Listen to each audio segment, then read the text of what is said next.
Witajcie serdecznie w serii Duch i Ciało. Z naszej strony Paweł Drobot, ojciec, redemptorysta, rekolekcjonista. Piotr Podczaski, fizjoterapeuta, trener personalny. Szczęść Boże, dzień dobry, dobry wieczór, zależy o której godzinie nas oglądacie. Witamy Was w nowym temacie. Dzisiaj będziemy poruszać kwestię tego, że Jezus był cieślą i podróżnikiem. Jak to w ogóle wyglądało i co to w ogóle znaczy, że Jezus był podróżnikiem? Jak to się w ogóle odnosi do nas samych? Ja osobiście uważam, że Jezus w wielu kwestiach był dokładnie taki sam jak my. Był zwykłym człowiekiem, musiał przechodzić wiele trudów fizycznych. Jako cieśla musiał być też sprawny fizycznie. Cieśla w tamtych czasach, on nie tylko wypełniał obowiązki cieśli, które są w dzisiejszych czasach nam znane, ale też troszeczkę więcej miał do roboty niż zwykły cieśla w dzisiejszych czasach. On był ogólnie osobą, która pracowała w drewnie i nie tylko wykonywał rzeczy związane z obróbką drewna, ale także z budową domów czy chociażby też mebli. Jakby to połączyć? Tak naprawdę mi się wydaje, że my różniliśmy się od Jezusa głównie tym, że On miał bardzo duży kontakt z Panem Bogiem, w sensie ze swoim Ojcem, że to Go głównie odróżniało, bo tak naprawdę potrzeby miał bardzo podobne, tak jak my, musiał je spełniać i miał także trudności, tak jak my, ale odróżniała Go wiara i zaufanie Panu Bogu. To się też łączy z tymi podróżami, prawda? No bo tyle sytuacji, w których Jezusa chcieli zabić, w których po prostu musiał też uciekać, żeby nie zostać zgładzonym, to jest coś niesamowitego. No i to się nieodzownie łączy z podróżami.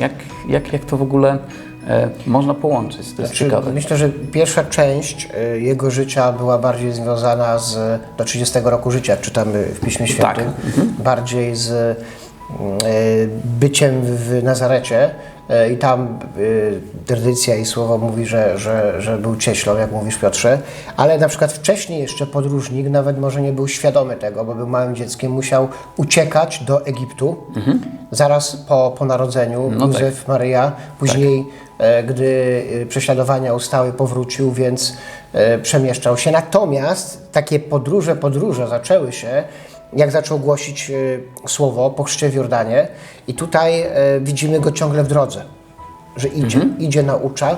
Tylko mi się tutaj kojarzy taka analogia. Papież Franciszek niedawno powiedział do młodych ludzi, żeby nie byli turystami. I to mi się trochę z podróżami kojarzy i z tym naszym tematem. A co miał na myśli? Żeby nie być turystami. Turysta ma to do siebie, że przyjeżdża, hotel sobie zapłaci, lepszy lub gorszy, w każdym razie zwiedza świat. To jest fajne, zwiedzanie świata. Ale turysta ma to do siebie, że nie obchodzi go jakby to miejsce, nie angażuje się w to miejsce, w którym jest. Po prostu przyjeżdża i wraca. Natomiast Jezus, mówimy o podróżniku, myślę, że był kimś więcej niż turystą i to miał na myśli papież Franciszek, żeby chyba naśladować Jezusa, wnosić różnice w miejsca, w których się pojawia. Zauważ, uzdrawiał, rozmnażał chleb, uwalniał. Łączył wrogów, nieprzyjaciół. Tak. I w podróży, będąc w podróży, nie był turystą, ale podróżnikiem w tym Bożym, tego Jezusowym, powiedzmy, znaczeniu.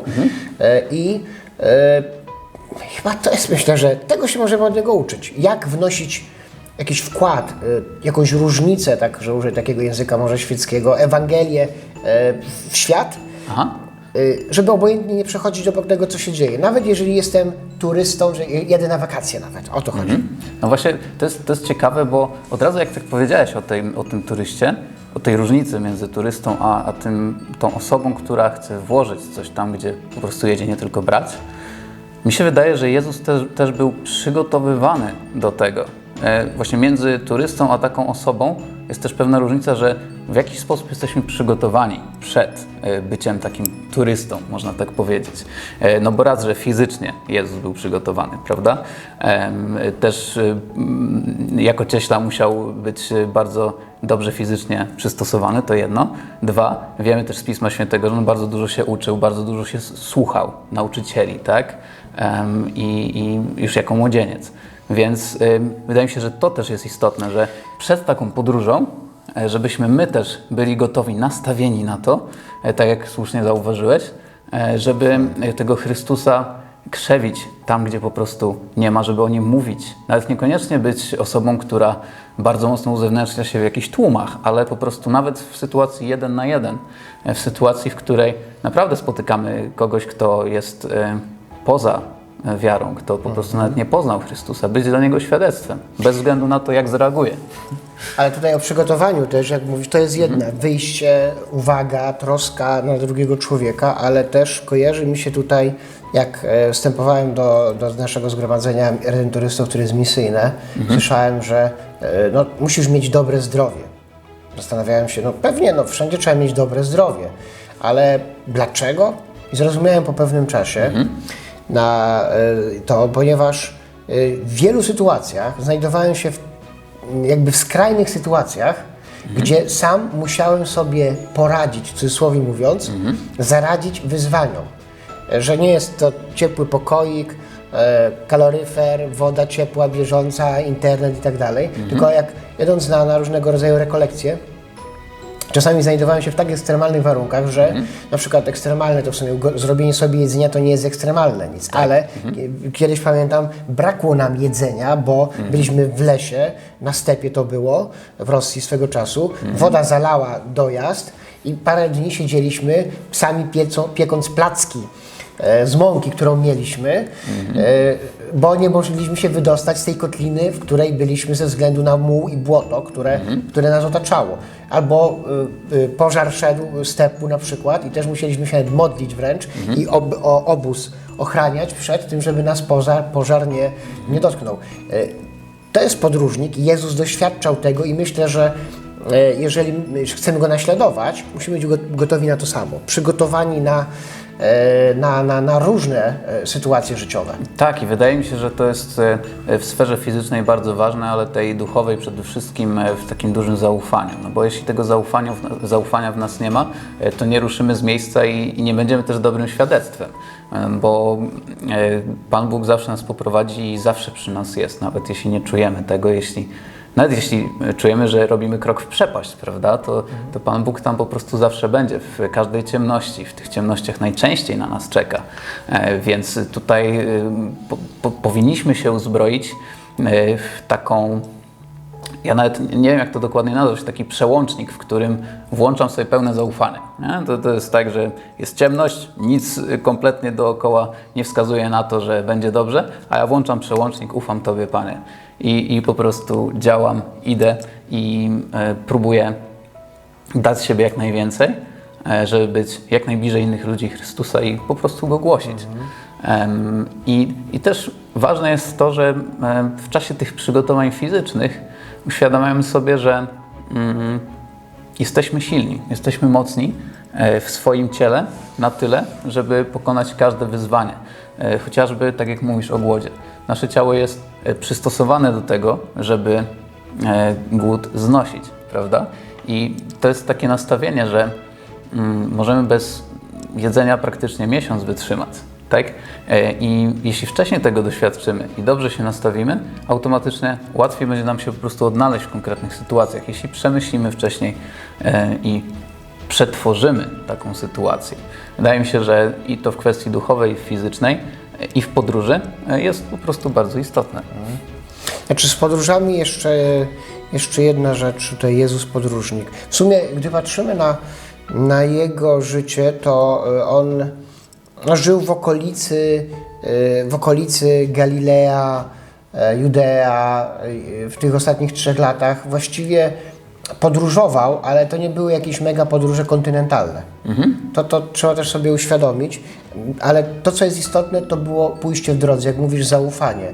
Na przykład gdy szedł do Jerozolimy, to mówił, że idź tam do jednego ze swoich uczniów, tam jest jeden człowiek i powiedz, że mistrz chce tutaj spożyć wieczerzę. To mówi, ten sobie myśli, jak to? Gościa nie znam, mam tam iść. Tak. No poszedł i akurat się udało. Było przygotowane. To też to podróżowanie kształtuje postawę takiego zaufania do drugiego człowieka, ale wewnętrznie też jest to kwestia zaufania Bogu. I w dobro też innych ludzi, prawda? W to, że Bóg naprawdę stworzył nas dobrymi. Bo często docierają do nas sygnały, że ten świat jest zły z każdej możliwej strony. I my nawet jesteśmy takim trochę złym świadectwem, jeśli jesteśmy nastawieni do tego świata jako złego i pełnego tylko niebezpieczeństw.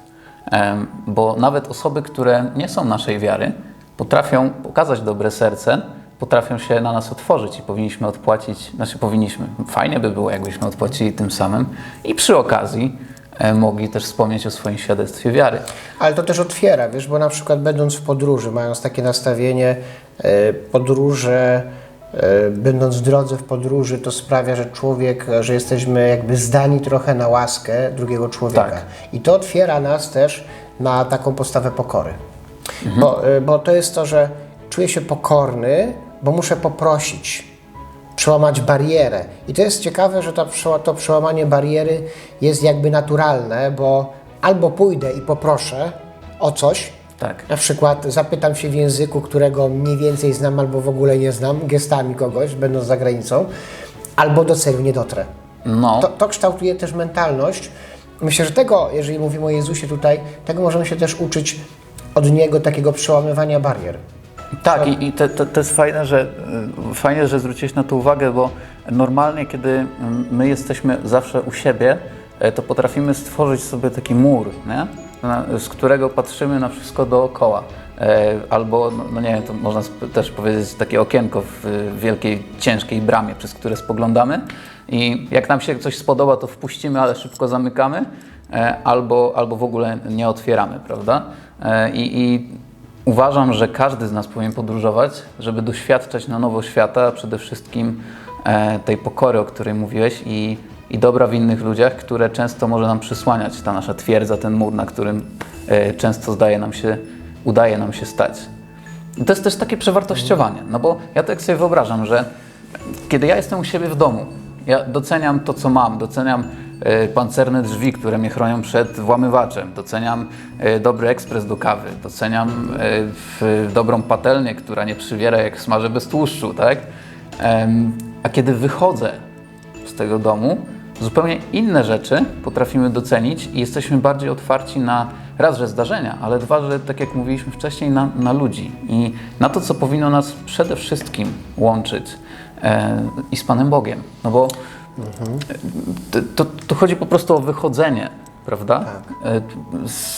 Odnajdowanie się w innych rzeczywistościach, żeby też doświadczać świata, bo często nam się wydaje, że nic już nas nie zaskoczy. W erze internetu już widzieliśmy wszystko, ale nie doświadczyliśmy. To jest zupełnie co innego. Doświadczyć, zobaczyć, jak ja osobiście na swojej skórze będę reagował, prawda? To też jest kompletnie nowe i ciekawe, czego wielu ludzi sobie odbiera i przez to też są smutni i niepocieszeni. No tutaj kojarzy mi się jako przesłanie tej rozmowy wyrusz w podróż. Może być podróż, możemy traktować metaforycznie jako podróż życia, bo wiele osób chce coś doświadczyć w życiu, ale boi się wyruszyć w podróż. Ale myślę, że też, żeby wyruszyć w tę podróż życiową i doświadczać smaku życia, nie tylko wirtualnego, bo teraz trochę w czasach koronawirusa jesteśmy wirtualnie zamknięci. To jest może konieczne i istotne, też można nawiązywać relacje, ale wyrusz w podróż, poczuj powiew wiatru, poczuj, że deszcz ciebie zmoczy, poczuj, że samochód ciebie ochlapie. Kiedyś niedawno byliśmy w Zakopanem, były roztopy. Tak nas ochlapał samochód, że wszyscy po prostu później byli mokrzy przez pół dnia, zanim obesły te nasze ubrania. Ale poczuj, że nawet coś takiego, co jest nieprzyjemne, doświadcz, prawda? Niech to się dzieje. No. Nie jest to przyjemne, ale to kształtuje. To, ile później było rozmów i wsparcia wzajemnego, żeby jakoś po tym ochlapaniu jakoś pozbierać, to też daje okazję, żeby być razem, żeby pomóc komuś. Wyrusz w podróż, przestań być, powiem tak, turystą, że użyję tych, bo Jezus nie był turystą, czyli wnosił coś konkretnego, jakiś wkład, Taki wędrowny budowniczy. budowniczy, no można właśnie, tak cieśla, powiedzieć. mówiliśmy o Tak. Jezus cieśla, czyli budował, nie wiem, stoły, te duchowe krzesła, żeby usiąść razem, żeby stół to jest też, metaforycznie możemy powiedzieć, tutaj taka przestrzeń do spotkania. Więc o to chodzi może tutaj. Jezus podróżnik, Jezus cieśla. No tak to by się wszystko fajnie zazębiało i tak jak dobrze zauważyłeś, my nie musimy daleko podróżować, ale każda okazja do podróży może być okazją do poznania człowieka i do głębszego życia wewnętrznego, chociażby są osoby, które to praktykują cały czas, kiedy podróżują pociągiem, czy to jest godzina podróży, czy to jest 6 godzin pociągiem podróży. Rozmawiają z totalnie obcymi osobami o wszystkim, o ich życiu, o swoim życiu i w ten sposób też możemy bardzo dużo wnieść do życia drugiej osoby, dać jej nadzieję. Ja ostatnio miałem taką sytuację, że no to była taka mała podróż, bo poszedłem do innego fryzjera. Obraziłem się na moją poprzednią fryzjerkę, bo nie obcięła mnie tak jak chciałem. Wiem, muszę jej wybaczyć, ale to jeszcze jest proces. Ale chodzi o to, że poszedłem do nowej fryzjerki. Wydaje mi się, że nie bez powodu Pan Bóg mnie tam posłał, bo miała duże problemy zdrowotne, bardzo podobne do moich. I ja byłem tam po to, żeby dać jej nadzieję. Ja jestem już 10 lat po tej chorobie, którą ona miała, a ona była w trakcie i mówiłem jej, że da się z tego wyjść, że można żyć po tej chorobie, że niekoniecznie jest to wyrok i żeby miała nadzieję. A widać było, że bardzo było jej tego potrzeba. To jest malutka podróż, to jest bardzo niewiele, ale z drugiej strony bardzo wiele dla tej osoby, która być może tego potrzebowała. Nie doświadczała wsparcia dookoła, a to, że mnie źle obcięła moja fryzjerka, spowodowało, że wyruszyłem w tą małą podróż gdzieś dalej i pomogłem komuś na zasadzie, właśnie Pan Bóg przeze mnie pomógł, dając nadzieję komuś, kto po prostu cierpi, kto potrzebuje Twojego wsparcia. Być może Ty jesteś tą osobą. Nawet jeśli Ci się wydaje, że nie masz nic do zaoferowania, każde Twoje proste słowo może być czymś wielkim dla kogoś, kto tego po prostu potrzebuje. Ja myślę, że tym możemy zakończyć to dzisiejsze spotkanie, bo taka we mnie się rodzi taka myśl, uczyń pierwszy krok. Wyjdź poza drzwi, tak mówisz, te pancerne drzwi Twojego domu. One są piękne, dają wspaniałe poczucie, że się czujesz bezpiecznie, że podziwiasz te drzwi, prawda? Ale jest coś jeszcze. Niekoniecznie trzeba jechać aż do, nie wiem, Australii, czyli na antypody nasze. Może to jest sąsiad, sąsiadka, znajomy z pracy. Uczyń pierwszy krok. Wyrusz w podróż razem z Jezusem. A na pewno się nie zawiedziesz. Paweł Drobot. I Piotr Podczaski. Dzięki i do zobaczenia. Do zobaczenia.